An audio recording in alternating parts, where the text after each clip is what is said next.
Coming out of a grand wedding that has captured the imagination of not just India but the whole world is Priyanka Chopra, and she's joining us on this edition of Movies, Money and More. A very warm welcome to all our viewers and to you, Priyanka. Congratulations on the wedding. It has been spectacular to say the least. But really, you're here to talk about your endorsement of a dating app which is called Bumble. And what makes it unique, because endorsements of dating apps has happened in the past. In fact, just a year ago, I was talking to Hrithik Roshan about his endorsement for Happen. But this particular one, as it competes with an established dating app like Tinder, what makes it different is that it's specifically designed for women. My question to you, Priyanka, is that in this day and age where equality is something that everyone talks about, you've been speaking about it as well, do you need gender specificity even if it is about a dating app? Oh, that's such a tragic question, Vikram, and I would love to address it. You've given me so much fodder. First of all, yes, I do think that in a world that we live in, where the power is always taken away from a woman, gender specificity is important right now so that women get a little bit of a push in having a choice in their lives. And I knew this question was crafted by a man because it's being asked from that perspective of, we're talking about equality and everybody speaks about equality, but is there any? Ask yourself that. Aren't women's lives still dictated? Aren't we still being told that after a certain point you should be married, and if you're not married your life is ending, and if you get married then you can't work, and if you do work then you can't have children, and if you have children then you shouldn't be able to work? Who are these people deciding these choices for women, first of all? So I feel like instead of focusing on the negative, which men always tend to do to take away the power from women, why don't we celebrate the fact that we live in a digital era right now, and the fact that if we don't as human beings evolve with where the world is taking us, we're going to be left behind. 60% of India is under the age of 35 today, and today most of India lives in the digital platform. So if there is a coexistence between the digital platform and real life, why cannot women be empowered within that digital world? And Bumble brings exactly that, where it's a woman-first social network. A woman makes the first move, whether it's for business, whether it's to find friends, or whether it's to find love. So I hope I've answered all your questions, but I do think that as much as we talk about equality, just that question itself was not equal. Well, Priyanka, you have been espousing the cause of equality, which is what prompted the question. But here at Bumble, you're playing the role of an advisor as well. And this is specifically designed for the needs of the urban woman. Her lifestyle has changed quite dramatically over a period of years. You've lived some of that life. So what kind of experiences are you infusing into the advice that you're giving Bumble? I feel like the urban Indian woman today is ready to make the choices of her own life by herself and doesn't have the ability to do it as much. Whereas with Bumble, you get the safety and the ability to run your own life at your own terms on your own phone in the safety of your own home. And you can reach out to people whether you have an idea for a business, or whether you have moved into a new neighborhood, or if you want to explore or are curious about what you could have in store in terms of love. I just feel it gives you the ability to be curious, and that is such an empowering thing. To be curious about what the potential of your life can be. Priyanka, you mentioned Whitney. Whitney Wolfe Herd is, of course, the founder and CEO of Bumble, and she's joining us on Movies, Money and More as well. Great to have you with us, Whitney. Hello. Now, Priyanka is talking about the urban Indian woman and how specific her needs could be. But I'm just wondering whether there is a global trend, whether the needs of the urban woman is not something that is unique in the Indian context, but something that you find uniformity in everywhere that you've been present geographically. I just genuinely believe that women around the world need the opportunity to choose for themselves.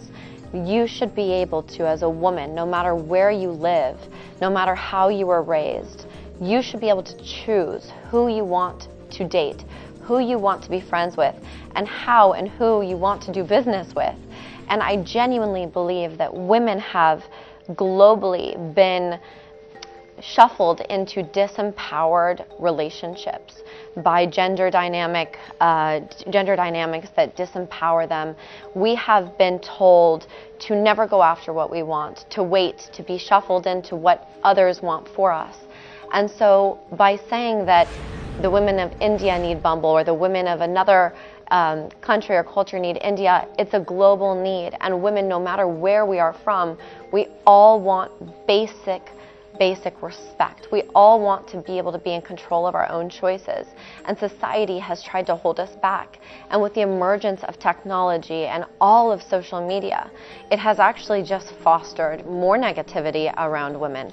And so this is really an effort to rewrite the rules, to shift the dynamics, put women in the driver's seat of their own life, and let them choose who they want to date, who they want to be friends with, and who they want to do business with. Let them own their own opportunities.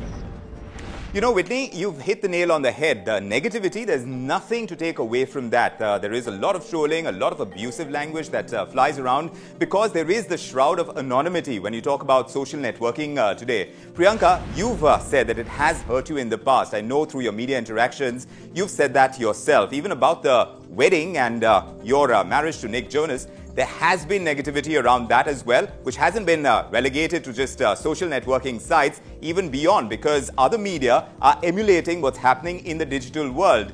How do you react to that? How do you kind of control that, if at all that's possible? There are incredible virtues to technology and to the internet, but with that, of course, there are vices, and there are people, cowardly people, who sit behind the anonymity of their computer and think that they're supremely powerful by by trolling someone or abusing someone or writing terrible things. The way I see it is people are always going to be bad. Where there is good, there will be bad. Just like in real life, we try and believe in the goodness of human beings. I try to focus on the goodness of people on social media.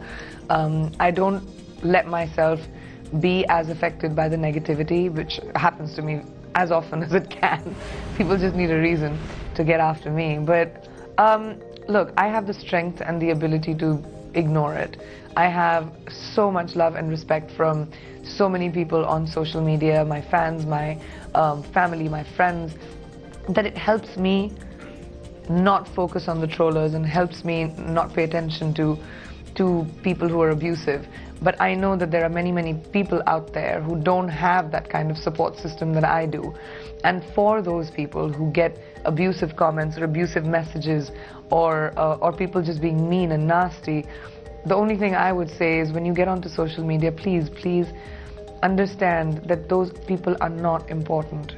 What is your priority? Who is important to you? Do you want to give anonymous people sitting somewhere else who have probably no lives and nothing better to do than to sit and comment on your feed, do you want to give them that importance? Or is your existence, your happiness more important?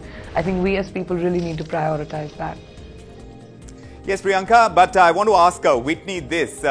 In your choice of Priyanka Chopra, because she is the Indian offering to the global pantheon of stars, as it were, the choice is not very surprising. But what really clinched the deal for you in terms of what Priyanka stands for and indeed her popularity, which is growing?